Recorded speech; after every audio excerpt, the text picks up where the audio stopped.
آنے والے chief justice ملک کی تاریخ کے وہ چیف جسٹس ہوں گے جو نئے عدالتی نظام میں پہلے چیف جسٹس کے طور پر حلف اٹھائیں گے۔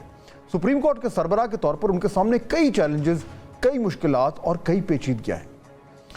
چیلنج نمبر 1، آئندہ چیف جسٹس کے اختیارات ماضی کے مقابلے میں بہت کم ہوں گے۔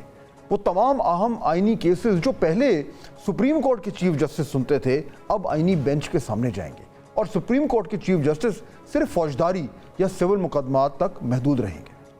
چیلنج نمبر 2، آئینی بینچ کے قیام کے بعد سپریم کورٹ کی تقسیم بھی ایک بڑا چیلنج ہوگی۔ ایک طرف چیف جسٹس اور دوسری طرف آئینی بینچ کا سربراہ یعنی پریزائڈنگ جج۔ ایک طرف چیف جسٹس کی سربراہی میں پریکٹس اینڈ پروسیجر کمیٹی، تو دوسری طرف پریزائڈنگ جج کی قیادت میں آئینی بینچ کی کمیٹی۔ ان تمام معاملات کو بیلنس کرنا ایک بڑا چیلنج ہوگا۔ چیلنج نمبر 3، عدلیہ کی آزادی اور عدالتی ساکھ کی بحالی بھی اب آنے والے دنوں میں ایک بڑا چیلنج ہوگا۔ پچھلے کچھ عرصے میں سپریم کورٹ کے تمام اہم فیصلے متنازع رہے ہیں، مخصوص نشستوں کا فیصلہ ہو یا تحریک انصاف سے بلہ واپس لینے کا۔ ان فیصلوں کی وجہ سے عدلیہ کی خود مختاری پر سوال اٹھائے گئے، لہٰذا نئے چیف جسٹس کو عدلیہ کی ساکھ بحال کرنا ہوگا، خاص طور پہ 26ویں آئینی ترمیم کے بعد۔ چیلنج نمبر 4، عدلیہ میں گروپ بندی بھی ہماری تاریخ کا ایک اہم حصہ ہے۔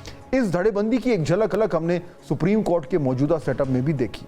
Supreme court practice and procedure committee میں تبدیلیاں ہوئیں تو جسٹس منصور علی شاہ اور چیف جسٹس قاضی فائز عیسیٰ کے اختلافات کھل کر سامنے آئے، اور اس کے بعد آرٹیکل 63A کی تشریح کا بینچ بنایا گیا تو جسٹس منیب اختر اور چیف جسٹس کے درمیان اختلافات کھل کر سامنے آ گئے۔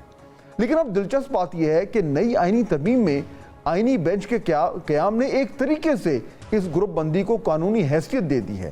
نئے چیف جسٹس کس طریقے سے تمام ججز کو ساتھ لے کر چلیں گے یہ بھی بہت اہم ہوگا، کیونکہ بنیادی طور پر اب ایک بڑی عدالت میں 2 عدالتیں بن جائیں گی جب جو ہے وہ آئینی بینچز بنیں گے، اور اس طریقے سے آٹومیٹکلی 2 ججز جو ہیں وہ 2 گروپس میں ڈسٹریبیوٹ ہو جائیں گے۔ ان گروپس کو مینیج کرنا جو ہے وہ نئے چیف جسٹس کے لیے ایک بہت بڑا چیلنج ہوگا۔ آگے چلتے ہیں۔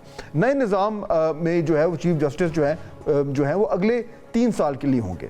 اگلے انتخابات 2029 میں ہونے ہیں، یعنی نئے چیف جسٹس اسی حکومت کے ساتھ ساتھ جو ہے وہ اپنا ٹینیور پورا کرے گے۔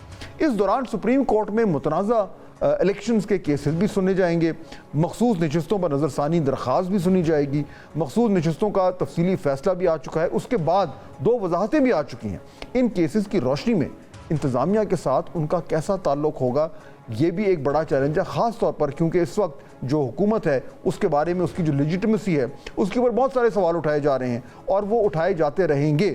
تو اس نئے چیف جسٹس کا اس پریزنٹ سسٹم میں جو گورنمنٹ ہے اور جو دیگر پاور ویلڈرز ہیں ان کے ساتھ کس طرح کا رشتہ ہوگا، کیا وہ اکوموڈیٹنگ ہوگا یا کانفرنٹیشنل ہوگا، یہ بھی ایک بہت بڑا چیلنج ہوگا۔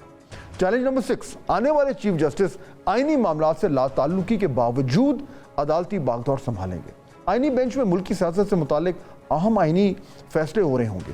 چیف جسٹس ان بڑے اور اہم ترین کیسز میں اپنے آپ کو کیسے ریلیونٹ رکھیں گے یہ بھی ایک بہت بڑا چیلنج ہوگا، کیونکہ ان کیسز میں ان کا جو ہے وہ حصہ تو شاید نہ ہو، لیکن آفٹر آل جو بھی کیسز ہوں گے وہ کیونکہ وہ چیف جسٹس ہیں تو انہیں ان کو اون تو کرنا پڑے گا، تو یہ بھی ایک بہت بڑا چیلنج ہوگا۔ چیلنج نمبر 7، 3 سال آئینی بینچ کا پہلا تجربہ اور مسائل کا انبار۔ نئے چیف جسٹس 3 سال بعد کیا لیگسی چھوڑ کے جائیں گے یہ بھی ان کے لیے بڑا چیلنج ہوگا، کیونکہ چیف جسٹس آخری جو ایز اے چیف جسٹس جو ان کی پرفارمنس ہوگی، جو ان کی کارکردگی ہوگی اور جو ان کا ایک امپریشن بنے گا، وہی ان کی جو لائف لانگ لیگسی ہے اس کو وہ شیپ کرے گا، اور اس وقت اس لیگسی کو ان حالات میں بنانا نئے چیف جسٹس کے لیے بہت بڑا چیلنج ہوگا۔ چیلنج نمبر 8، اسلام آباد ہائی کورٹ کے 6 ججز کا خط بھی ایک اہم مسئلہ ہے۔